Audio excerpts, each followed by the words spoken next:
assume that biography or individual planning has a substantial impact, but it's of course criticizing that is always based on the balance, or criticism in the balance of determinism and autonomy.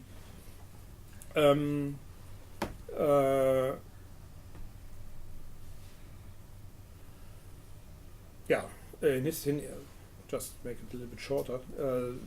He considers life course not as life histories of persons or individuals, so it doesn't make so much of a difference what people plan or evaluate, but it's more or less a pattern dynamic expression of social structure. That's more or less what life courses are in that context.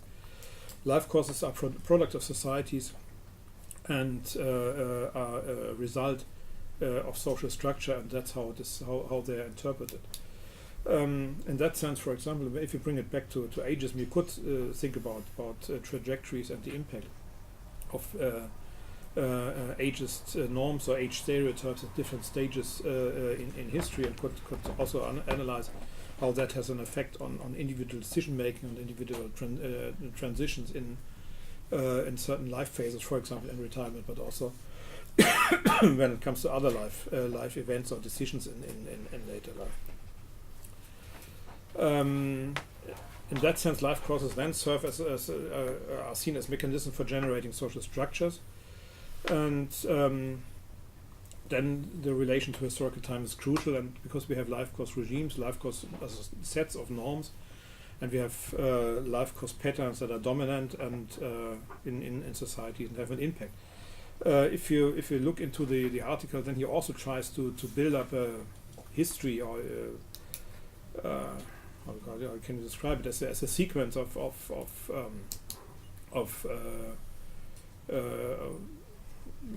life course sociological approaches, not always theories, but maybe it's better not to go into detail at that stage. But you see, at least what you find is that there is also development over time, and that development is also not finished. There is a tradition in that life course, in the perspective of the life course, that we should take into account if we take a life course perspective in our research. Sorry, that was quick. But the next step then is social change, because social change is relevant in that life course concept. If there's no social change, then you don't need to analyze life courses or the changes of life courses as an outcome of structural changes on the macro level. Unfortunately, there is no theory of social change, or at least no paradigmatic theory of social change. There is theoretical approaches, and it's some kind of common knowledge that social change needs to be understood as a structural shift in social systems, and you can break it down to three major questions. That's more or less what, why, and what is changing, why is it changing, and about the implications of that change. So it's the character and pathways, the causes and relevance and efficiencies of social change that we are addressing. Again, always keeping in mind that norms or ageist structures, for example, in legislation or in institutions on the labor markets, in companies or in the healthcare system, can serve as an example. There are at least two time frames of that social change. You can always think about long-term change of life courses, underlying conditions, and so on. So you can model social constructions of aging in later life. But there's also the short and medium term perspective, changes in social conditions of life courses in the present and the recent past. So that's more or less the Peirce effects, the short-term changes. So if you have a structural change, for example, in legislation, changes in situations, and there's should also be an impact on aging in later life of these short-term and mid-term effects, but should at least differentiate between these two. And social change in the aging society is then a multi-level problem, but not just a multi-level problem in terms of societal levels, but also in terms of layers of time. So you have long-term changes on the one hand, and you have different short-term shifts that are maybe interacting, but at least play on a different level. we have again destandardization and pluralization and inhomogenization in that sense. That's what I addressed before. And these trends are not homogeneous, but socially structured, differentiated, and varying between regions and between region and ethnic groups, for example, but also between countries.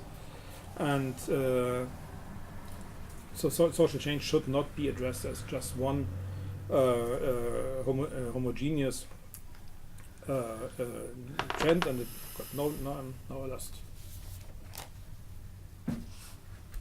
now I lost my line. Sorry. We should not assume that we just have one homogeneous trend, but we should always think about also about diversity or the variation in this trend for different social groups and different societies also. And then we have the inequality and cumulative advantage issue, and now I also lost it. I think we had Jennifer in the list, right? Yes. So that's not check too many articles at the same time, obviously. That's referring to the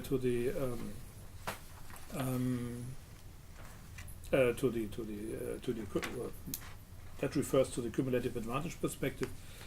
The life course has several closely related conceptual terms, and of course then we have age, cohort, generation, and so on. That's something we have to address here, but that's just listed to summarize that in a way.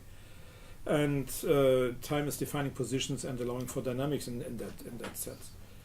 While Elder points to age as a basic element in the social structure that is obviously widely misunderstood and neglected, we come to Jennifer, who puts not just time into this, but also a specific function of time, and he tries to integrate time and life course in a specific way in addressing inequality. But we can discuss it probably in the discussion. The problem is he assumes that inequalities increase in the process of aging over this life course because of the impact of structural conditions. And of course then that process of cumulative advantage or disadvantage could also change over time. So if you have cohorts where you find the specific processes of accumulation, they could especially not just differ in the level or in the transitions, but they could also differ in the way advantage or disadvantage is accumulating over the life course, which then means that we have to follow cohorts in their way into later life under the conditions of certain under the condition of certain conditions. That doesn't work. Under the condition of certain circumstances of their lives. The problem is empirical ambivalence about cumulative advantage, and disadvantage is quite ambiguous. Slow down just Okay. a little bit. I try to save some time, but well. Better not. The problem is that empirical ambivalence is quite ambiguous. So if you look at data, if you look at research, then we see that it's quite dependent on the sphere that we're addressing. So we ourselves, for example, did some analysis with the WHO quality of life measure. And then you can see that if you just look, for example, on the social dimensions of that measure, which is social relations and environment, then you see a different trend than compared to what you find when you look at psychological and physiological health. So you have a diversification in the health area, but you have some other some more some homogeneity or trend towards homogeneity in the more societal aspect of that measure. So you have contradicting and ambiguous effects, and so as a consequence, especially in later life phases, aging may serve as a leveler in some dimensions and may exacerbate inequality in other areas, and that's even more complicated if you then look at aging in different cohorts at different points in time.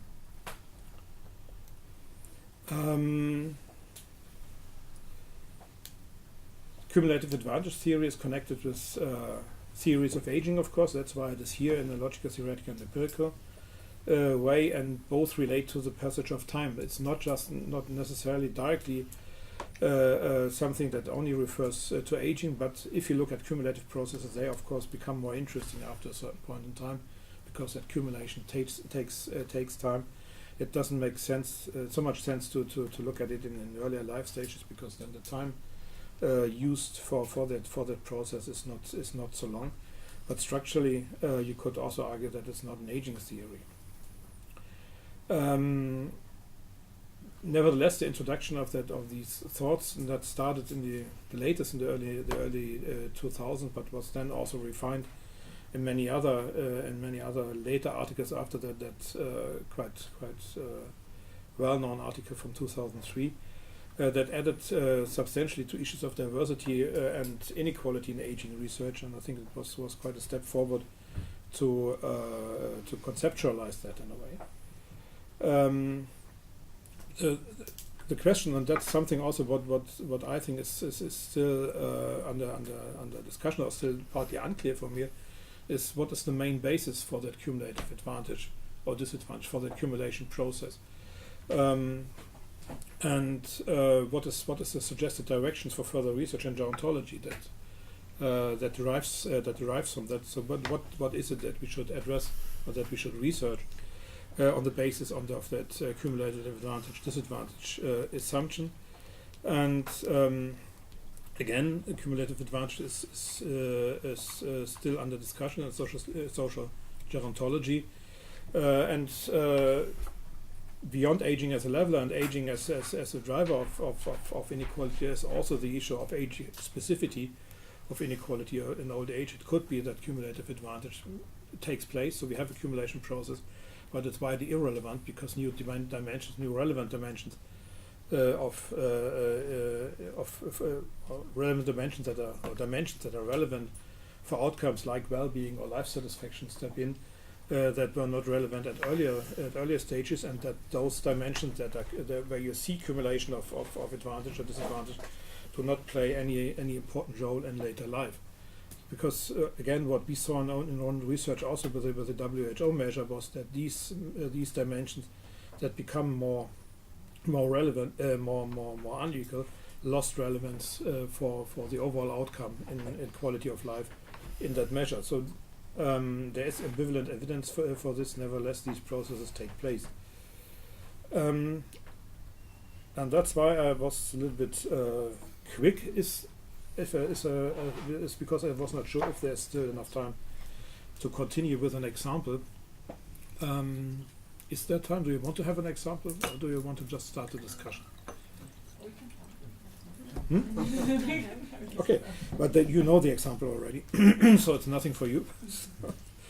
It's just that we once did some research about that idea of social change in certain contexts. It's again a German example, and it's about life course changes in 3 German birth cohorts, which is then the World War II cohort, so those born not fighting in World War II, so the generation that was raised after World War II, the post-war cohort born directly after that, and the German baby boomers. And the German baby boomers are a little bit special, because that's more or less my cohort. That's not special because it's my cohort, but it's they're a little bit younger than the overall baby boomers in Europe, so they are quite late. It's just because usually the baby boom is described as something that took place after World War II. But as you know, Germany had a problem after World War II because they caused the war, and they had a problem with the reconsolidation of a society. So the situation when the baby boom took place was postponed by about 10 years. So it was not a situation that everything developed like, for example, in other countries affected, like the US also, where the baby boom was directly in the late 40s. Happened, but we had the baby boom in the around 1960 in Germany, and it was also a West German boom mostly. Not because fertility rates did not develop in the same way in East Germany, but because all East Germans, or not all, but many East Germans left East Germany, went to the West and got their babies there at that time. And you see these effects here. You see the total line, you see the red West line and the blue East German line. And you see there is nearly no effect, but on the other hand, the declines in fertility are much stronger in West Germany than in East Germany, but that's another story.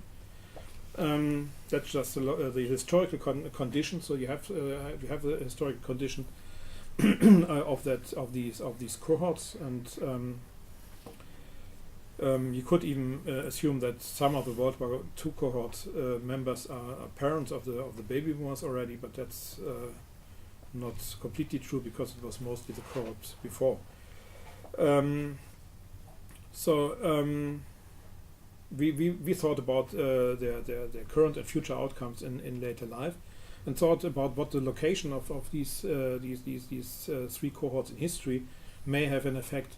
If the location of these three cohorts in history may have an effect on later life outcomes. And it's a little bit complicated because, of course, the German baby boomers are not in retirement already, so I'm still here. Nevertheless, that means it has some projection component, which I don't want to discuss in detail here. But it's joint work from nearly 8 years ago from my own history. You see the same thing here, but you have another, same thing like in the other presentation, same timeline. But you have other events. So you have the political or the macro-structural events, but you also have a change in the institutional conditions for these cohorts. So these cohorts are embedded in changes, of course, not 1870, but that's just to include it to be comprehensive here. So you have the introduction of the welfare system in the late 19th century. Then you have a lot of structural reforms when these cohorts were already born. And then you have pension reforms and long-term care insurance and other things that changed over time. And then you have these cohorts embedded in this. So no, that doesn't work to show it at the same time. But you have these changes in structural conditions, and then you have these cohorts placed in this historical change. So you see there is some overlap, of course, of these cohorts because it's only 10-year cohorts, but nevertheless, the effects seem to be strong enough to make a difference. The questions were, how do life costs differ between these three cohorts? So we have three cohorts embedded into different societal contexts, different education systems, different employment, different pension systems, and the effects of pension outcomes are estimated for the baby boomers because, again, they are not in retirement at the moment. The question was, what are likely combined outcomes in future old age security, and we looked for pension rights in that sense with these analyses presented here, and they are based on matched information from survey and register data.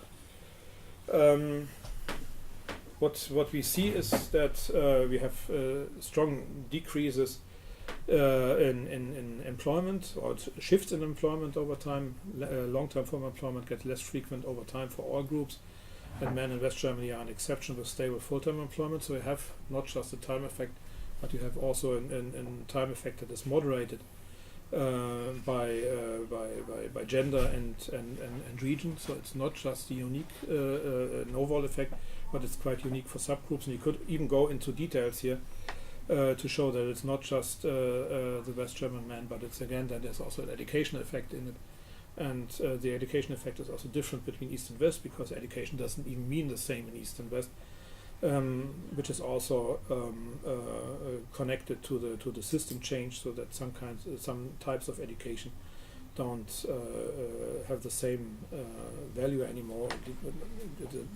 The difference in earnings were also quite the difference were different. Okay, the difference, the disparities in earnings between different educational groups were different in both parts of the country.